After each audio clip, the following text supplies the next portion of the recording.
Admiral Zexthara's four eyes narrowed as she studied the tactical display aboard the flagship Dominion's Edge. The human vessel appeared as nothing more than a tiny blip on the holographic projection, a laughably small craft barely larger than one of their shuttles. Yet this single ship had somehow slipped past 3 defensive perimeters and was now drifting casually toward the heart of the hegemony's most classified research station. "How did it get this far?" she hissed through her respirator, her scaled hands gripping the command rail with barely contained frustration. Commander Velkan, her second-in-command, shifted nervously. "Our sensors show it's using some form of adaptive stealth technology. It appears to analyze our detection frequencies and adjust accordingly. We only spotted it when it powered down briefly near the asteroid field." The Admiral's tail lashed behind her. Humans. These upstart primates had been nothing but trouble since first contact 3 cycles ago. They'd refused to join the hegemony, declined their generous offer of protection, and had the audacity to establish independent colonies along contested borders. Now one of them had the unmitigated gall to penetrate their most secure space. "Signal the human vessel," she ordered. "Tell them they're entering restricted space and must submit to Escort." The communications officer's tentacles danced across his console. "Admiral, they're responding." A new voice filled the bridge, calm, almost amused. "This is Captain Sarah Chen aboard the independent vessel Midnight Runner. I appreciate the escort offer, but I'll have to decline. Just passing through." Zexthara's crest flared with indignation. "Human, you will comply with hegemony authority. Face the consequences. This is your final warning." A soft chuckle came through the comm. "Admiral Zexthara, right? I've heard about you. They say you've never lost a fleet engagement. Impressive record." The Admiral paused. How did this human know her name? Her record was classified at the highest levels. "You will submit to Escort immediately." "Actually, I have a better idea. Why don't you try to escort me? All of you." The bridge fell silent. Velkan's gill slits fluttered in disbelief. "Admiral, our fleet consists of 12 heavy cruisers, 36 destroyers, and over 200 support craft. Surely the human doesn't mean to." "She does," Zexthara said quietly. Something in the human's tone sent an ancient predator's warning through her nervous system. "All vessels assume escort formation, maximum alert status." The Midnight Runner began moving again, accelerating toward the research station with lazy confidence.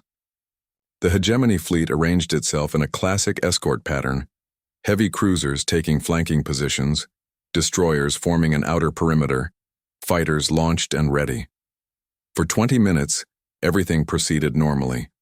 The human ship maintained course and speed, seemingly content to be surrounded by enough firepower to glass a small moon. Zexthara began to relax. Perhaps the human had finally recognized the futility of resistance.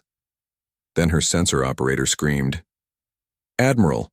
Massive energy surge from the human vessel. Unknown weapon systems coming online. The Midnight Runner seemed to shimmer, its hull rippling like liquid mercury. Suddenly it wasn't one ship, but dozens, perfect holographic duplicates spreading throughout the fleet formation. But that wasn't what made Zexthara's blood run cold. It was the music. A haunting melody began broadcasting on all frequencies, something the humans called classical music. As the opening notes of Beethoven's Ninth Symphony filled the void, the real terror began. The human ship moved like nothing Zexthara had ever seen. It didn't accelerate. It simply was somewhere else, as if space itself bent around it. Plasma, bolts that should have vaporized it, passed harmlessly through holographic afterimages, while the real vessel danced between capital ships like a leaf on the wind. The first heavy cruiser died before anyone could react. A beam of coherent energy, unlike anything in the hegemony's databases, punched through its shields and hull as if they were made of paper. The massive vessel simply ceased to exist, vaporized so completely that not even debris remained. All ships, target the human vessel," Zexthara roared, but her forces were firing at ghosts. Every shot hit empty space or worse, other hegemony ships caught in the crossfire. The Midnight Runner reappeared directly above the flagships, Bridge close enough that Zexathera could see individual hull panels. Impossible. Their shields should have prevented. The shields were gone. How were the shields gone? Captain Chen's voice came through crystal clear, no longer broadcast but somehow speaking directly into Zexathara's mind. You know, Admiral, humans have this saying. Don't pick a fight with someone who has nothing to lose. Want to know what's worse than someone with nothing to lose? Another cruiser died, its fusion core destabilizing in a brief, beautiful star. Someone who has everything to lose and chooses to fight anyway. Zexathara's tactical display was a nightmare of red indicators. Half her fleet was already gone, destroyed or disabled by weapons that defied every known law of physics. The human ship wasn't just fighting them, it was toying with them, demonstrating capabilities that made the hegemony's most advanced technology look like stone knives. This is impossible, Velkin whispered. How can one ship? Because we're not just one ship, Captain Chen interrupted, her voice carrying an edge of something that might have been sadness.